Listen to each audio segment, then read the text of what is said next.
주님께서 여러분과 함께 또한 사제의 영과 함께 루카가 전한 거룩한 복음입니다. 주님 영광 받으소서. 그때 예수님께서 모든 사람에게 말씀하셨다.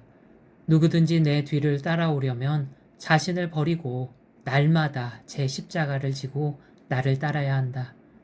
정녕 자기 목숨을 구하려는 사람은 목숨을 잃을 것이고 나 때문에 자기 목숨을 잃는 그 사람은 목숨을 구할 것이다. 사람이 온 세상을 얻고도 자기 자신을 잃거나 해치게 되면 무슨 소용이 있느냐. 누구든지 나와 내 말을 부끄럽게 여기면 사람의 아들도 자기의 영광과 아버지와 거룩한 천사들의 영광에 쌓여 올 때에 그를 부끄럽게 여길 것이다. 주님의 말씀입니다. 그리스도님 찬미합니다. 찬미예수님, 제가 한두 달 전쯤 소성당에서 미사를 주례할 때였습니다.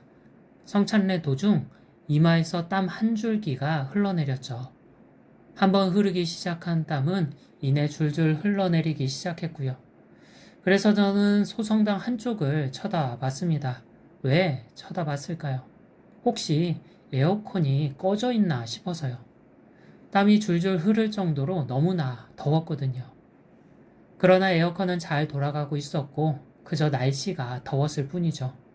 어찌저찌 미사를 마치고 제의를 벗는데 수다는 땀으로 흠뻑 젖어 있었습니다. 그리고 제 입에선 이런 말이 저절로 나왔죠. 아이고 더워, 아이고 더워. 그래서 주님께 기도드렸습니다. 주님, 더워도 너무 덥습니다. 이러다 제가 죽게 생겼습니다. 이제 그만 더위 좀 물러가게 해주세요. 주님께서 제 기도를 들어주셨을까요?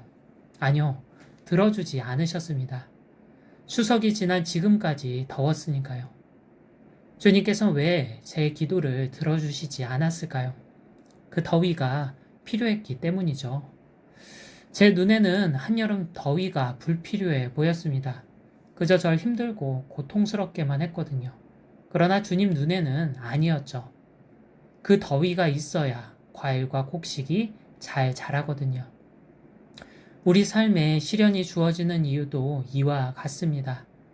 한여름 더위가 있어야 과일과 곡식이 잘 자라듯 내 삶에 시련이 있어야 내 영혼도 자라거든요. 오늘 예수님께서 말씀하십니다. 누구든지 내 뒤를 따라오려면 주님의 뒤를 따라간다는 것이 무엇을 의미할까요? 주님이 가신 곳을 따라가는 거죠. 그리고 주님이 가신 곳은 바로 하느님 나라입니다. 오늘 예수님께서는 하느님 나라를 따라오려면 조건이 있다고 운을 띄우신 거죠. 예수님께서 이어서 말씀하십니다. 날마다 제 십자가를 지고 나를 따라야 한다. 예수님께서 하루도 아니고 이틀도 아닌 날마다 각자에게 주어진 십자가를 짊어지고 당신을 따라야 한다고 말씀하십니다. 여기서 십자가는 각자의 삶에 다르게 주어진 시련을 의미하는데요. 즉, 각자에게 주어진 시련을 외면하고 또 피하는 것이 아니라 기꺼이 직시하고 짊어지고 난 뒤에야 당신을 따라올 수 있다고 말씀하시죠. 이해할 수 없습니다. 왜 시련을 외면하고 피하면 안 되는지 이해할 수가 없죠. 시련은 나를 너무나 힘들고 고통스럽게만 해 불필요해 보이거든요. 왜냐하면 그 시련이 있어야 우리 영혼이 자라날 수 있기 때문입니다. 그리고 그렇게 시련 속에 내 영혼이 잘 자라나 마침내 열매 맺었을 때 우리가 그토록 따라가고자 하는 하느님 나라에 들어갈 수 있고요.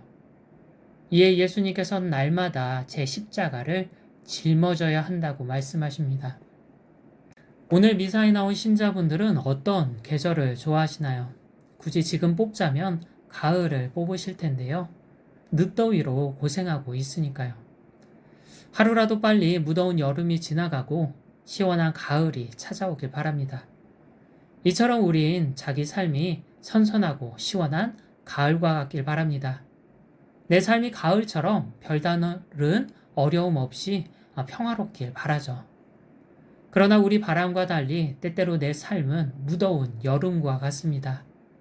한여름의 습기와 더위가 나를 괴롭히는 것처럼 나를 힘들게 하는 상황 혹은 사람 등의 시련이 나를 괴롭히곤 하죠. 그때 우린 주님을 찾으며 말합니다. 주님, 고통스러워도 너무 고통스럽습니다. 이러다 제가 죽게 생겼습니다. 이제 그만 이 시련을 물러나게 해주세요. 물론 주님께선 그 물음에 응답해 주실 때도 있습니다. 그러나 때로는 응답해 주지 않으실 때도 있죠. 왜 그러실까요? 하느님 나라에 들어가기 위해서 그 시련이 꼭 필요하기 때문이겠죠. 비유하자면 하느님 나라는 과수원의 저장고와도 같습니다. 과수원 저장고에 뭐가 들어갈 수 있을까요? 과일이 들어갈 수 있겠죠. 우리는 과수원 저장고에 있는 하느님을 닮은 탐스러운 과일이었습니다.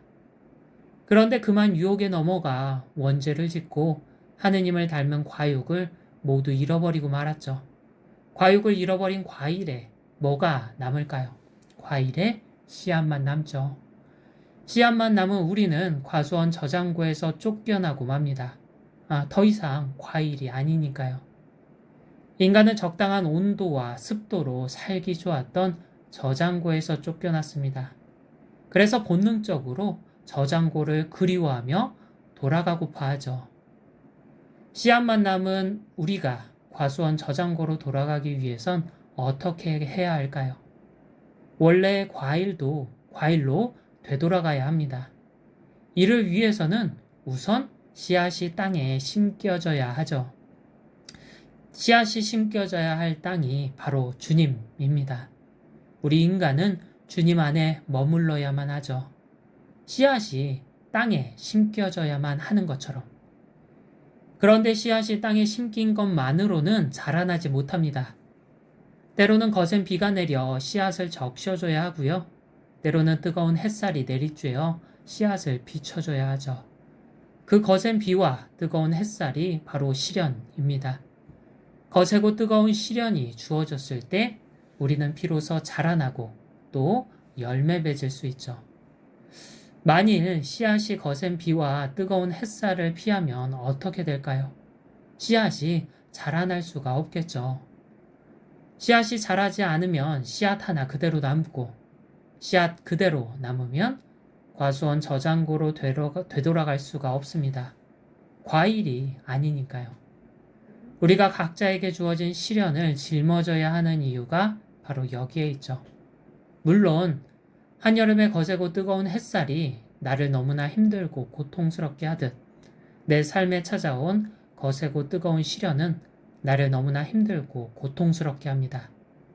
하지만 그 거세고 뜨거운 햇살이 씨앗이 자라나 탐스러운 열매를 맺게 하는 것처럼 내 삶에 거세고 뜨거운 시련도 내 영혼이 자라나 주님 닮은 열매를 맺게 합니다.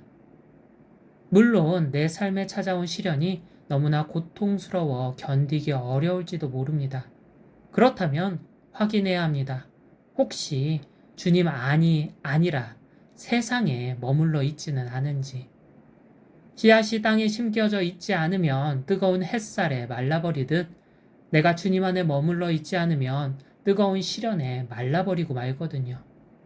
물론 내가 주님 안에 머물러 있다고 해서 내 삶에 찾아온 시련이 사라지진 않습니다. 대신 시련으로 겪는 고통보다 더 큰 기쁨으로 나를 채워주시죠. 그때 우리는 고통을 겪지 않을 수 있습니다. 겪는 고통보다 더 큰 기쁨이 나를 채우니까요. 그래서 제1독서는 전합니다. 의인들의 영혼은 하느님의 손안에 있어 어떠한 고통도 겪지 않을 것이다. 그러니 내 삶에 찾아온 시련으로 너무 고통스럽다면 확인해야 합니다.